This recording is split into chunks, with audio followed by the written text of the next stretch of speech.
What up, what up? It's WINBUSH with part one of the video series. And now I'm going to show you how to use Quixel Bridge, which is a part of the Megascans family, to export our geometry, bring it into Cinema 4D, texture it up in Redshift, and have it ready for part two. So without further ado, let's just get right into it. What up, what up? WINBUSH here with part one of the series. We're going to go over how to build the environment using Megascans. Now, if you don't have Megascans, you could go to quixel.com.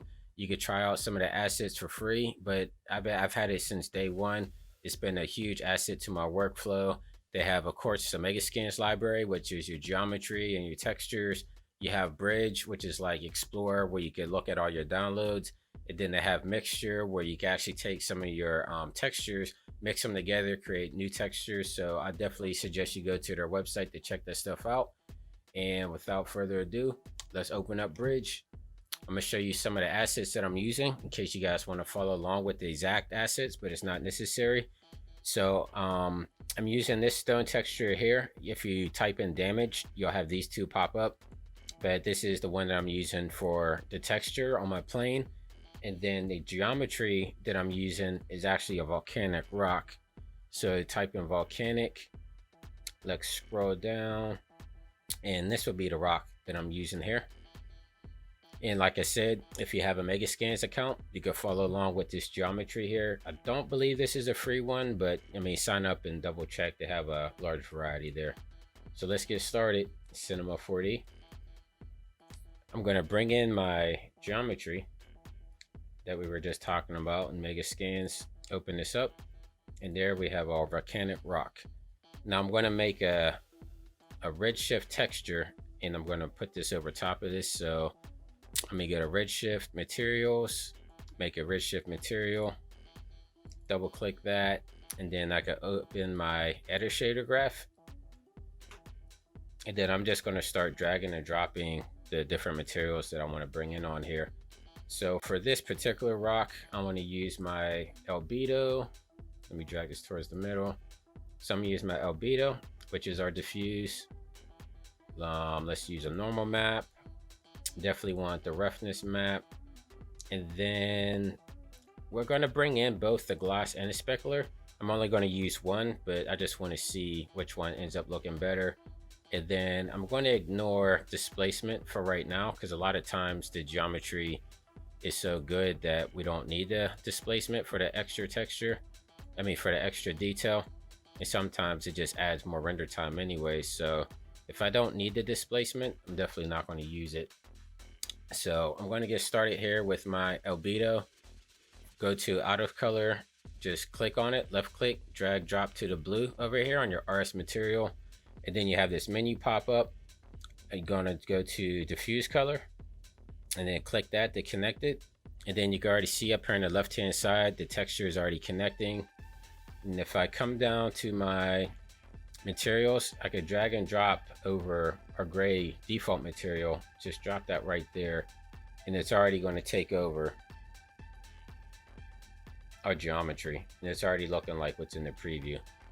And then if you want to see what it looks like rendered, I go to my render settings, come down here, make sure it's set on Redshift. For now, I'm going to click off the IPR, just leave everything else at default for right now, because I just want to kind of check on my texture as we go. And then click on my render view, and there we go. It's already looking pretty good. But now we're going to add some of the fine detail to it. So we're going to start connecting these other pieces here. So I'm going to save specular for later. Let me add the normal map for now. So if I come over here to utilities, click under bump, and then go to bump map, drag that out here. You want to connect your normal maps to this RS bump map. So you just collect it or connect this to texture input, and then the output from here, you drag it over to your RS material, go down to overall and do bump input. And then sometimes it depends on what lighting situation, but for the input map type, I start with tangent and then I check it out to see how it's looking. So let me come up to my Redshift render view. I'm going to render this out, see how it looks. It doesn't look too bad. Let me add, I like using HDR maps for lighting. So I'm going to come over and go to my lighting right here.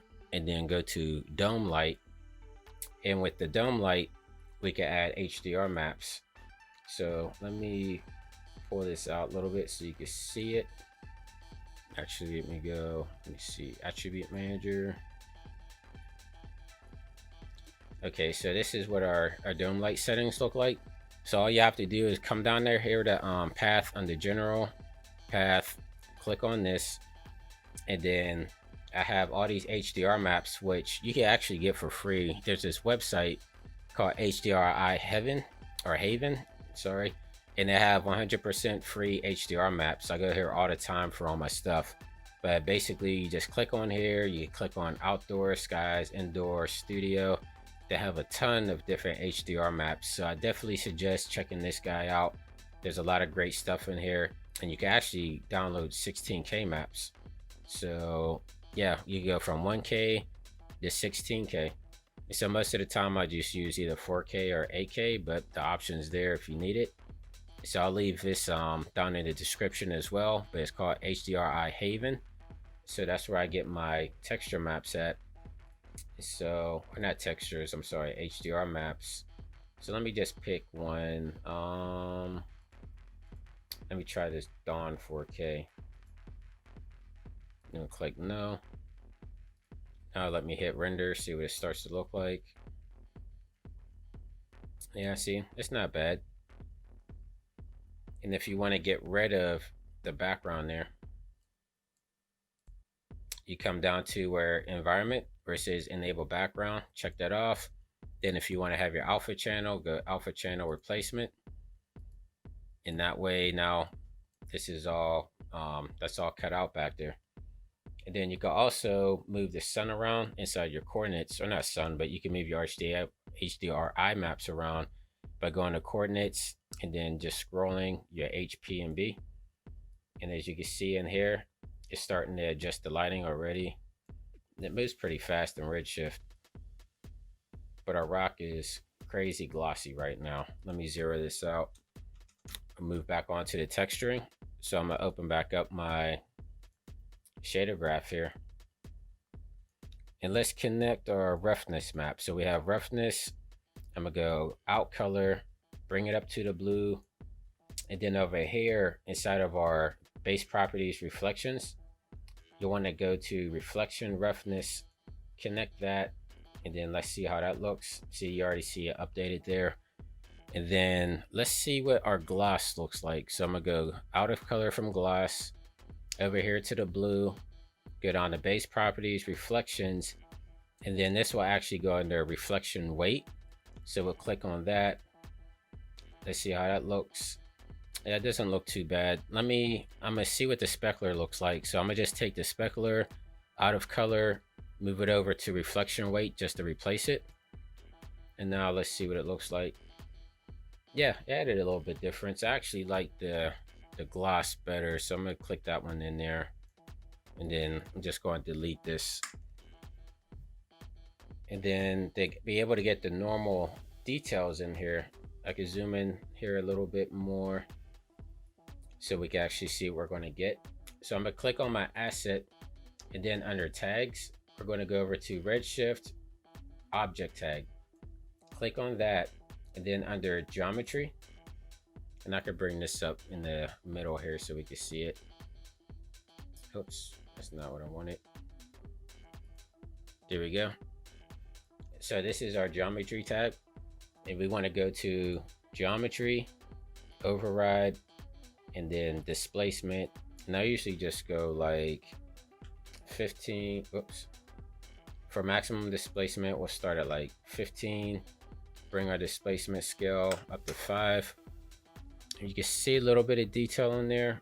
For Teslaization, we click enable, and you can see it starting to add a little bit more detail in there. I usually unclick the smooth subdivision because sometimes it runs it out kind of funky. And there you go, we get some of our detail back in there. But that just adds, you know, the extra little detail to our rock geometry. And there we go. So we have our rock all textured up.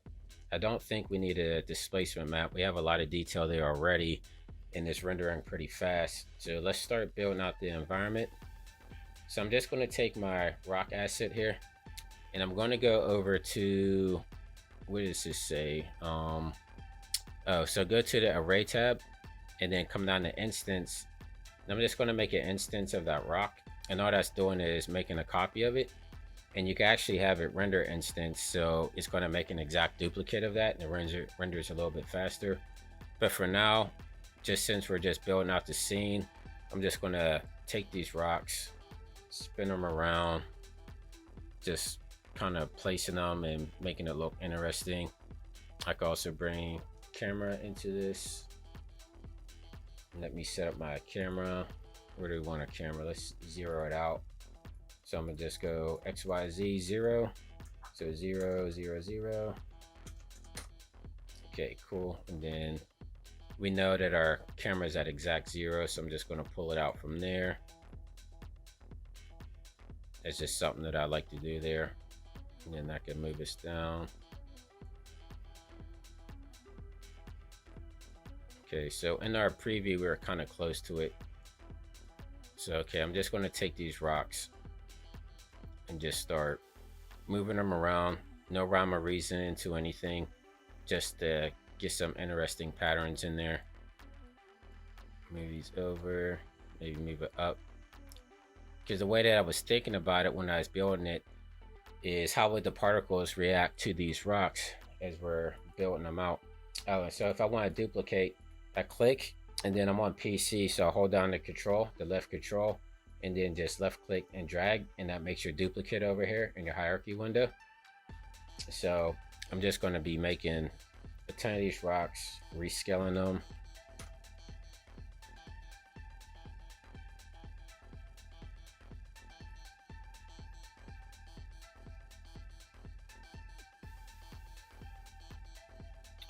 Just twist this over a little bit. I take this one, kind of move it down. You know, it's going to make this quick. I'm not going to spend a lot of time in here. So maybe let me duplicate one more rock. Just bring it over here, bring it up. Now scale this one up, maybe like 2.5. Then I'm going to click on this, rotate it. Just rotate it around. Come up with some interesting looks here. Then I'm going to make a little gap in here so we have room for our particles to fall. Then I'm going to make a plane. So I have a plane here. I'm going to bring it up a little bit and then just rotate it down, because I want to have some variety in our geometry plane here. So this is what I'm going to use those damaged rocks on. So I'm actually going to make another Redshift material. Let me rename this one to volcanic. Okay, so I'm going to start another Redshift material. I'm going to rename this one damaged, because that's the name of our materials. So I'm going to open up my shader graph.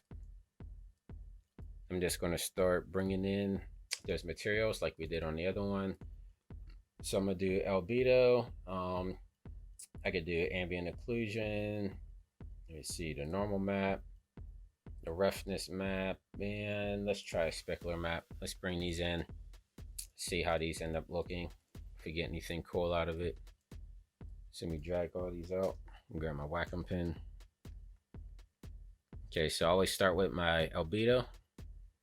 Bring the out color over to the blue. Base properties, diffuse color. And then I'm going to drag this onto our plane. And let me open up our render view, see what this looks like. Okay, so I'm going to go over, I'm going to click on my plane, click on my material over here, and where it says projection, I'm just going to go on cubic. And then down here under length U and length V, I'm going to start to reduce by 25%. Okay, maybe let's knock it down 50%. Okay, let's try 25%. There we go. They're starting to get a little bit smaller. I just want to be able to see a little bit of the stones a little bit better. So let's bring it down to 10%. No, knock it up to 20. There we go. That's not bad. Well, let's start bringing in some of the detail and then see how it's working out. So I'm gonna go back to my edit graph. Okay, so let's hook up the AO. What I usually do is I'll go out of color, drag it here to my albedo, to the blue, under adjustment, do color multiplier. And now we'll add some of the shadow back in. I've seen other people do it various ways, but that's the way I do it. It's the quickest, and I seem to get pretty good results from it. So that added our ambient occlusion. Let me add our roughness. So we'll go over to properties, reflections, reflection rough. And let's see what that looks like. I think it already kicked in.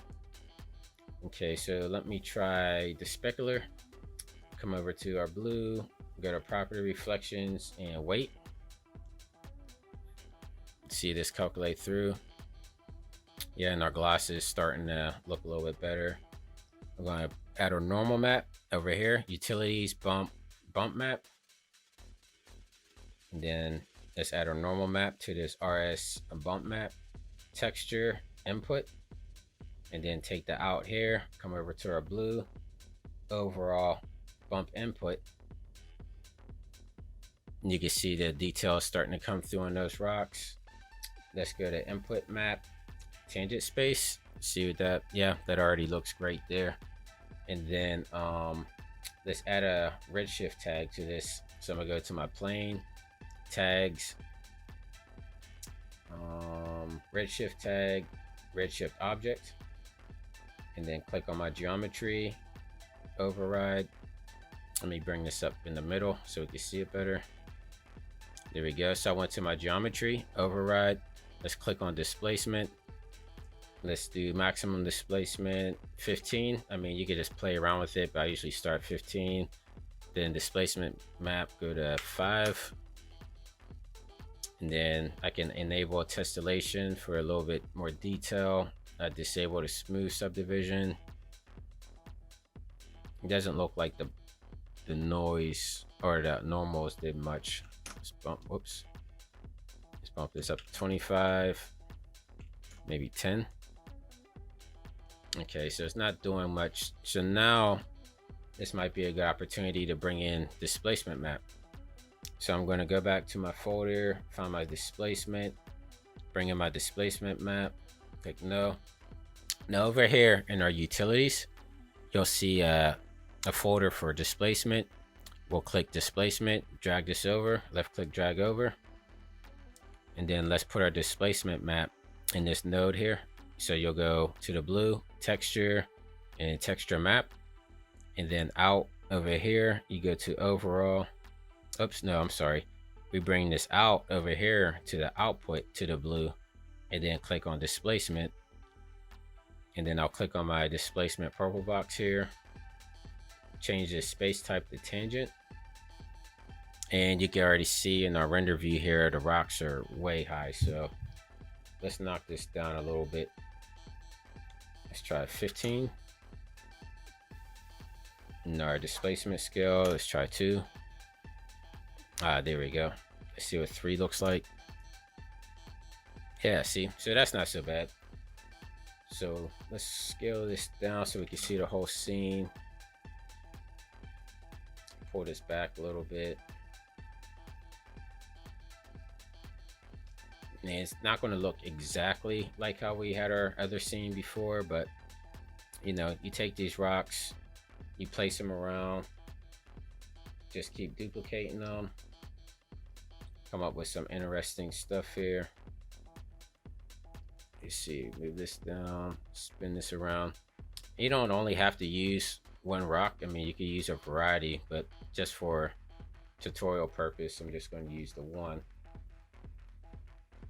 But I suggest, you know, especially if you're trying to mimic a scene that you have from like a real life photo or something you find on the internet, definitely look through other assets and just explore, play around, see what looks good.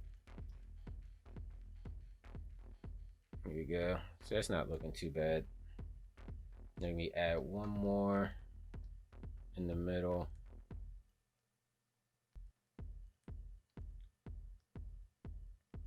There we go. Because we're going to be so close to it, we're really going to see all this detail on here. So let's click render, see what this looks like. And I might actually pick a different HDR map. Let's see. So I'm gonna come to my dome light, go to general. Let me see, I'll just try something here.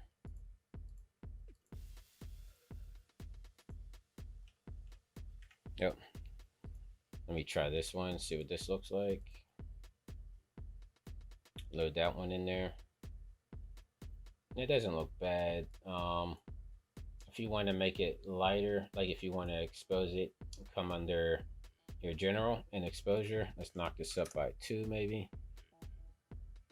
Yeah, so you're seeing it's starting to light up the scene. Not too crazy with how that looks though. Let me try this desert HDR. Bring this in here. Yeah, that one looks a little bit more realistic. And I can always rotate it a little bit. See, let me nudge up the exposure a tad bit, up to 3. And then if I want to add shadows and stuff in here, what I usually do is go to my light, add an infinity light, and now that will start to add shadows in. And you can go to your coordinates and you can start moving that around. So it's almost like you're moving the sun. So if I look at my viewport, you can actually see all the shadows where they're going to land at. And then in my real-time viewer, this is how it looks. I'm still not crazy about, let me see. Well, let me try this desert HDR. What's that called? The Geo Gap. So, like I said, I mean, you can play with this forever until you find exactly how you want it. But that's the gist of how I built this scene out. Oh, let me take my exposure down to 0. There we go. See, that's looking good. Then bring my coordinates back over to 0. Bam. So there we go. So I want to thank you guys for watching this. Like I said, this is part 1 of the series. Part 2, I'm gonna show you guys how to use X particles, how to get the water flowing, the white water with the foam and everything and all that fun stuff. And then part 3, we're going to composite everything together in After Effects. If you enjoyed this tutorial, make sure you leave a comment, definitely subscribe, leave a like, ask me any questions. I'll try to get back to you. Follow me on social media. I definitely check that all the time. Yeah, on the next part, click on the description for part 2. Peace out.